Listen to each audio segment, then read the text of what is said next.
किसान वकील एकता जिंदाबाद, किसान वकील एकता जिंदाबाद। बादली ढासा बॉर्डर पर आज जिला बार एसोसिएशन झज्जर के वकील पहुंचे और अपना समर्थन दिया। जिला बार एसोसिएशन के सभी सदस्य पदाधिकारी यहां पर तख्ती लेकर पहुंचे और किसान आंदोलन को पूर्ण तन मन धन से समर्थन दिया। इस दौरान उन्होंने कहा कि किसानों के साथ हैं वकील और वकील किसान एकता जिंदाबाद के नारे भी लगाए गए। नमस्कार दोस्तों, बादली ढासा बॉर्डर पर चल रहा है किसान आंदोलन। हमारे बीच में पहुंचे हैं आज झज्जर बार एसोसिएशन के पदाधिकारी। उनसे बात करते हैं कि कृषि कानून के बारे में, कृषि कानून क्या है, और क्योंकि ये वकील हैं, ये पेचीदगियां और बारीकियां हमें अच्छे ढंग से बता सकते हैं। हमारे साथ हैं एडवोकेट माया नेहरा और पूर्व विधायक हैं और एडवोकेट हैं अजीत सिंह जी, और काफ़ी राजपाल जी हैं, और अजीत सिंह की सोलंकी हमारे प्रधान जी हैं, और समस्त भारत भूषण शर्मा जी हैं, और सभी वकील एसोसिएशन के पदाधिकारी यहाँ पहुँचे हैं। हम बात करेंगे पूर्व विधायक अजीत सिंह जी, सबसे बूढ़े वकील कह सकते हैं, लेकिन इनकी ऊर्जा देखकर ये बूढ़े नहीं लगते हमें। सर, कृषि कानून है और सरकार तमाम विरोधों के बावजूद भी कृषि कानूनों को खत्म करने की बात नहीं कर रही, क्या कुछ कहना आपका? सरकार को कृषि कानून निरस्त कर देने चाहिए। जहां सरकार ने पहले 1000-1500 और कानून निरस्त किए हैं, तो ये 3 कानून को निरस्त करने से क्या लगता है? जब किसान ये कानून चाहते ही नहीं और वो कानून के फायदे में ही नहीं है, तो क्यों थोपे जाएं उनके ऊपर? जिस चीज़ को कोई चाहता ही ना है और ज़बरदस्ती हम उसको दें, तो उस चीज़ का कोई मायना नहीं होता। किसान इन तीनों कानूनों के बिल्कुल एकदम खिलाफ हैं। वो उनके हित में नहीं है, वो पूंजीपतियों के हित में है, और किसानों के हित में जब कानून ही नहीं है, तो ये कानून किस काम के हैं? इनको नहीं रखा जाना चाहिए, तुरंत इनको निरस्त किया जाना चाहिए। क्या कुछ कहना है? मैं तो ये करूँगी कि मोदी जी को सत्ता करने में मज़ा आ रहा है, नहीं तो रद्द कर दिए कहने में उसका क्या जाता है? हमारे बेनिफिट के लिए हैं, हम किसान भाइयों को नहीं चाहिए, तो उसको रद्द करने में क्या जा रहा है? आज जवान से किसान आमने सामने खड़ा कर दिया है, मारे जा रहे तो हमारे बेटे मारे जा रहे हैं। वो मन की बात करने को उसको इतना ही मन है, तो यहाँ पे आके किसानों से मन की बात करे। और रही बात, चाहे कितने भी साल वर्ष सदी लग जाए, हम इन तीनों के जो काले कानून है इनको रद्द करवा के मने को कोई शक ना रखे। सर, कल किसानों ने रैली की थी और काफ़ी सफल भी रही, क्या कुछ कहना है? टिकैत साहब आए थे वहाँ। देखो, पहले तो मैं इस कानून पे बताना चाहूँगा, ये ना तो संसदीय परंपरा से बनाया गया और ना समाज की परंपरा से बनाया गया। इस कानून से ना तो ये सिर्फ किसानी व्यवस्था के खिलाफ है, आगे ये कानून है ना भुखमरी भी पैदा करेगा। जो बाकी जो किसान लोग नहीं है ना, जो किसान का प्रोडक्ट खाते हैं, सभी खाते हैं जिंदा रहने के लिए, उसके ऊपर जो भंडारण की जो व्यवस्था इसमें की गई है, वो केवल व्यापारियों को फायदा पहुंचाने के लिए की गई है। और वो व्यापारी पुराने समय के अनुसार, जो आज से 50 साल पहले थे, जो भंडारण को विपरीत परिस्थिति में जमाखोरी में बदलकर भुखमरी पैदा कर देते थे, ये कानून वैसा ही पैदा करेगा। तो सरकार ने अपनी जिद छोड़नी चाहिए, समाज की बात माननी चाहिए और इस कानून को रद्द कर देना चाहिए। मैम, कॉन्ट्रैक्ट फार्मिंग के बारे में क्या कहेंगे आप? कॉन्ट्रैक्ट फार्मिंग ये है कि सर किसानों से सस्ते दामों में अनाज खरीदेंगे और उसमें रखेंगे, वही दाम 10 रुपये में जहाँ खरीदेंगे उसको 100 रुपये में वापस बेचेंगे। और किसान गरीब आदमी है, वो भंडारण रख नहीं सकता, क्योंकि जैसे ही पैदा आती है तो उसको अपना गुजारा करना ही भारी होता है। उसने वो अपने सेल कर देता है, वो उसको वहाँ रखेंगे, तो गुजारा तो है ही नहीं किसान का कहीं भी। हाँ जी, क्या कुछ कहना है सर आपका? हमारा तो भाई 2 तरफी बात से कानून वापिस होने चाहिए।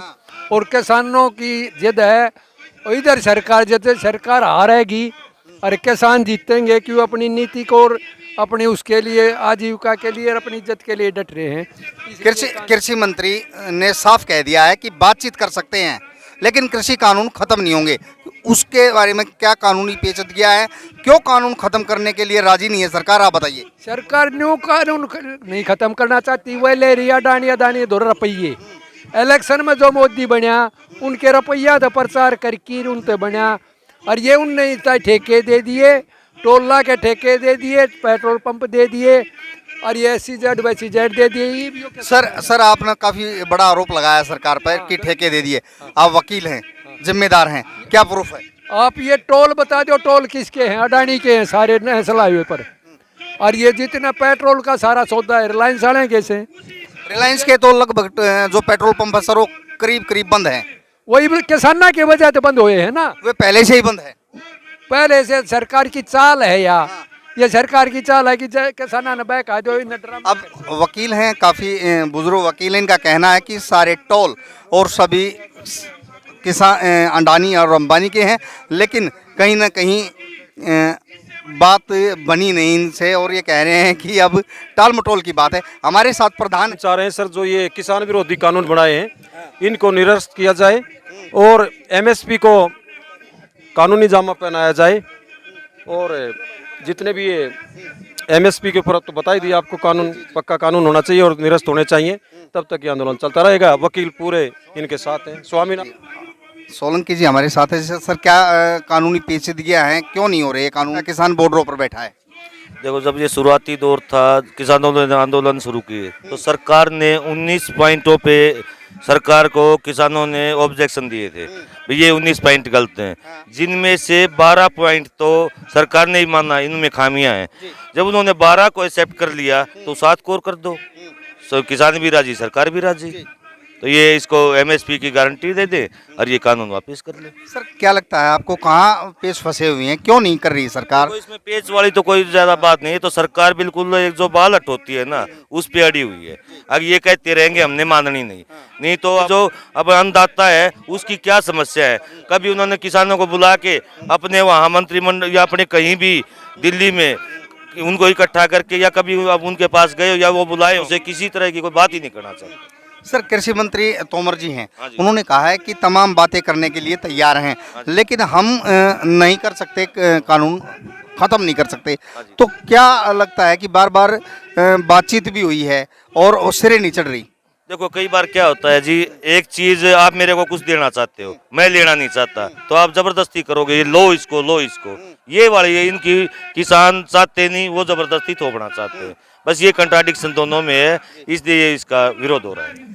कानूनी हिसाब से कैसे हो, मतलब दोनों किसानों का और सरकार का? आपको जो कानून का है 12 पॉइंट इन्होंने खुद सरकार ने माने, 7 और बचे, उनको भी ठीक कर दे, किसान भी खुश और सरकार भी खुश। हमारे साथ जुड़ रहे हैं गोलिया खाप तीसा के प्रधान विनोद गुलिया जी।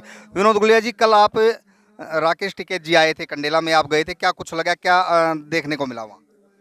बहुत अच्छा वहाँ का माहौल था भाई साहब, इतनी शांति प्रिय कंडेला में पंचायत थी और खटखट टूल पर भी। मैं कहता हूँ वहाँ की जनता तो इतनी जागरूक जनता है भाई, बधाई के पात्र है जिंदगी वासी। और मैं आज आपके माध्यम से धन्यवाद करता हूँ अपने बार का, झज्जर बार एसोसिएशन का, जो आज ढासा बॉर्डर पर पहुँची हैं। मैं अपने भाइयों का और हमारे बुजुर्ग हैं जो वकील हैं, अपनी बहनजियों का, सबका मैं यहाँ पर ढासा बॉर्डर पहुँचने पर बहुत बहुत धन्यवाद करता हूँ, जो आज ढासा बॉर्डर धरने पर पहुँच कर इन्होंने मजबूती दी है। मैं बार का, पूरी बार का धन्यवाद करता हूँ। धन्यवाद सर। हमारे साथ हैं भारतीय किसान यूनियन दिल्ली प्रदेश के अध्यक्ष हैं वीरेंद्र डागर जी। वीरेंद्र डागर जी, किसान यूनियन का क्या स्टैंड है? देखो राकेश जी, धन्यवाद है। हम तो आपके सामने से उसी दिन तक 71वां दिन हो गया शांतिपूर्वक बैठे हैं। सरकार को समझना चाहिए कहीं तारबंदी लगाना या किलाबंदी लगाना वे सलूशन नहीं है। ये तो हिंदुस्तान पाकिस्तान इस तरह का माहौल बना दिया। सरकार से मैं निवेदन करता हूँ भारतीय किसान यूनियन की तरफ से, दिल्ली प्रदेश की तरफ से, एक अध्यक्ष होने के नाते, कि सरकार ने आगे बढ़ना चाहिए और किसानों के साथ बैठ के बातें करनी चाहिए जिससे कोई सलूशन निकले। तारबंदी करना कोई सलूशन नहीं है। इससे हिंसा जहाँ किसानों में है उसमें कहीं ना कहीं और हिंसा होती है। जब ये दिल्ली में तारबंदी जो कर रहे हैं, हमारे जो दिल्ली के किसान हैं, दिल्ली प्रदेश के किसान भी हर रोज़ ड्यूटी पे जाते हैं, कई हज़ारों आदमी दिल्ली में हरियाणा प्रदेश से भी प्रवेश होते हैं। और तो तारबंदी से किसान नहीं रोकने वाले, ये रुके हैं और तो हमारे जो किसान नेता हैं उनकी वजह से रुके हुए हैं। जहाँ कहीं ना कहीं हमारे टिकैत साहब ने कल भी बवारी पंचायत में अपील करी है कि हमारे युवा जो किसान हैं, युवा जो हमारे साथी हैं, वे मेरे को प्रोमिस दे, और वे यकीन करता हूँ आप जो प्रोमिस दे रहे हो उस पर कायम रहोगे कि आप कोई हिंसा ना करो, गुस्से में बताओ, जहाँ जैसे हमारे किसान नेता जो आदेश करे उसका आप पालन करो। तो मैं तो आपके माध्यम से कहूँगा तारबंदी करना कोई सोल्यूशन नहीं है। दिल्ली हमारी है, दिल्ली में तो हम बड़े हुए हैं, 200 रास्ते हमारे जाने के लिए, लेकिन हम नहीं चाहते कोई हिंसा हो, कोई नुकसान हो। वे सरकार है हमारी है, आदरणीय प्रधानमंत्री जी को चाहिए कि जिम्मेवार आदमी को जिम्मेवारी दे, जिससे किसान और सरकार टेबल पर बैठे, लेवल बना के बैठे, ताकि कोई सोल्यूशन निकले। इनका कहना है कि किसान आंदोलनकारी शांतिपूर्वक बैठे हैं विभिन्न बॉर्डरों पर और तारबंदी करना ये गलत है। वीरेंद्र डागर जी का ये कहना। हमारे साथ जुड़े हैं, बुजुर्ग हैं, किसान हैं, क्या कुछ कहना है जी? मेरा तो कहना सिर्फ यही है कि किसान जो 2.5 महीने से रोडों के ऊपर बैठे हैं इस मौसम में, ठंड में, बारिश में, हैं, ये सरकार ने बैठा रखे हैं। इनकी कोई डिमांड नहीं है, कुछ नहीं है। जो सरकार दंगताने ते कानून थोपना चाहती है, सरकार उनको अपने को वापस ले लो। MSP के लिए जो कृषि कानून है वो निरस्त करें। हाँ जी, ये किसान है जी, क्या कुछ कहना है?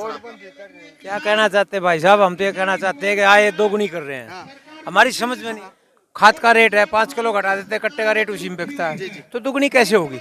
आप भी बजट में कह रहे हैं, बजट में कह रहे हैं किसान नाराज हैं बजट से, बजट से नाराज हैं। कैसे दुगनी करेंगे? हमने किसानों की आय दुगनी करने की जहाँ बात थी वो दुगनी नहीं हुई और जो फार्मूला है वो